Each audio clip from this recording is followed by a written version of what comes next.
Hello friends, Radhe Radhe. कैसे हैं आप सब लोग। आशा करती हूँ कि आप सब लोग स्वस्थ होंगे, मस्त होंगे। जैसा कि कल गंगा दशहरा गया है, तो गंगा दशहरे पे मैं आशा करती हूँ कि आप सब ने अच्छे दान पुण्य करा होगा गंगा दशमी के दिन। अब जैसा कि आप लोगों को पता है कि कल है एकादशी, पद्मिनी एकादशी। तो पद्मिनी एकादशी पे ऐसे हमें हमें ठाकुर जी की किस तरह से पूजा करनी चाहिए और हमें इस दिन ऐसा क्या दान करना चाहिए जिससे कि हमें हमारे पाप नष्ट हो और हमारे घर में सुख समृद्धि की वृद्धि हो। तो ये वीडियो मैं इसीलिए आप लोगों के लिए बना रही हूँ। तो आप वीडियो को बीच में छोड़कर और चल जाते हैं, वीडियो को लास्ट तक देखें। हम नए नए यूट्यूबर हैं, नए हम हैं, लेकिन हम लोग भी कुछ ज्ञानप्रद वीडियो बनाते हैं, तो आप लोग इसे लास्ट तक देखें। तो आइए शुरू करते हैं। जैसा कि आप लोगों को पता है कि कल बुधवार के दिन है पद्मिनी एकादशी। पद्मिनी जो एकादशी होती है उस पर हमें युगल जोड़ी की पूजा की जाती है। मतलब युगल जोड़ी अगर आपके घर में है तो आप युगल जोड़ी की पूजा करें, और अगर आपके ठाकुर जी घर में हैं तो ठाकुर जी को अच्छे से स्नान ध्यान कराएं, पंचामृत से स्नान कराएं। और जैसा कि आप लोगों को पता है कि अधिक मास चल रहा है, तो अधिक मास विष्णु भगवान को अति प्रिय है और उन्हें पीला रंग बेहद प्रिय है। तो इस दिन अगर आप लोगों के पास युगल जोड़ी है तो युगल जोड़ी को आप लोग पीले रंग के वस्त्र पहनाएं, और अगर आपके पास ठाकुर जी हैं तो उन्हें भी पीले रंग के वस्त्र धारण कराएं। इससे आपके घर में नई ऊर्जा का संचार होगा। आपके घर में मतलब ठाकुर जी राजी होंगे तो वैसे ही सुख समृद्धि का भंडार भरेंगे। तो आइए अब मैं आपको पद्मिनी एकादशी पे ऐसा क्या उपाय करें अपन कि भाई जिससे हमारे घर में सुख समृद्धि की वृद्धि हो। तो सबसे पहले सुबह ब्रह्म मुहूर्त में उठ जाएं अपन।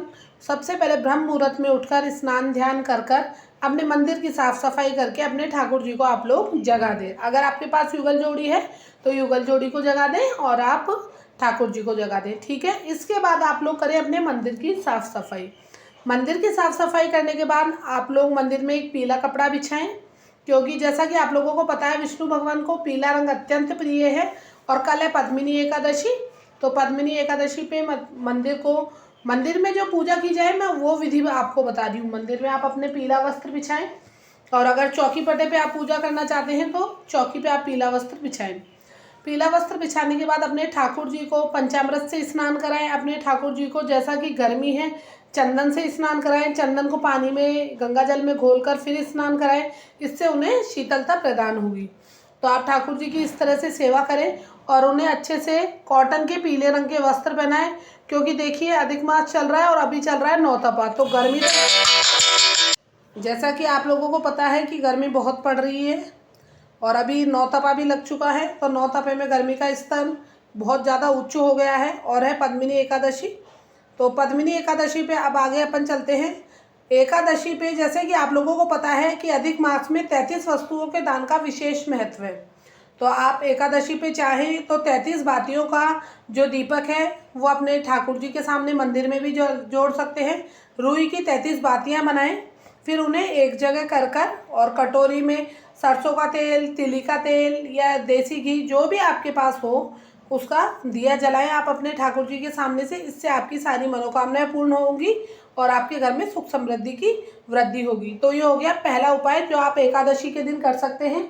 और अगर आप एकादशी के दिन मान लीजिए 33 बाती का दिया नहीं जला सकते तो आप, जैसा कि अधिक मास चल रहा है तो इसमें 5-5 दीपक भी जोड़ सकते हैं कि 5-5 दिए आप डेली या तो आटे के बना लें या आपके पास कोरे दीपक हों तो उन्हें उनके आप दीपक है ना ठाकुर जी के सामने 5-5, या अपनी तुलसा जी हो गई या अपने आंवले का वृक्ष हो गया या बेल का पत्र हो गया, किसी भी दिन अधिक मास में आप दीपदान जरूर करें। क्योंकि विष्णु जी को दीपदान का, विष्णु जी की पूजा में दीपदान का अपना अलग विशेष महत्व है। तो इसलिए अधिक मास में आप लोग दीपदान जरूर करें। और अगर आप लोग कर चाहें 33 बाती का दिया अगर आप लोग दान कर सके, अगर आपके आसपास में युगल जोड़ी का मंदिर हो तो वहाँ जाके दीपदान करें। दीपदान का अपने आप में विशेष महत्व है। 33 बाती के दिए को मतलब 33 बातियाँ बना लें रुई की और उन्हें एक जगह पुंज रूप में इकट्ठा करके और अपने किसी कटोरी में या आपके पास मिट्टी का बड़ा दिया हो तो उसमें आप चाहें तो सरसों का तेल, तिली का तेल या देसी घी डालकर और आप उन बातियों को प्रज्वलित करें। फिर देखिए कैसे आपकी मनोकामना विष्णु भगवान पूरी करते हैं। अब आती है कि एकादशी पे हम क्या दान करें। एकादशी पे इस बार जैसे कि व्यतिपात पुण्य का भी योग है, तो जो लोग व्यतिपात करते हैं तो व्यतिपात के दिन जितने उन्होंने व्यतिपात हो उसमें सागार दान करें। आप चाहें तो मौसमी फल दान कर सकते हैं, जैसे कि अभी खरबूजा, तरबूज, आम, केले, जो भी मौसमी फल आते हैं सागार के रूप में, जैसे सांवक हो गए, समा के चावल जो हमारे यहाँ बोलते हैं सांवखे, वो हो गए, और कुट्टू का आटा हो गया, इसके पैकेट भी आप लोग दान कर सकते हैं। और नहीं तो जैसे छोटी आती है माजा या फ्रूटी की छोटी 10-10 वाली अपनी आती है कोल्ड ड्रिंक की, ये भी आप बच्चों को पिला सकते हैं।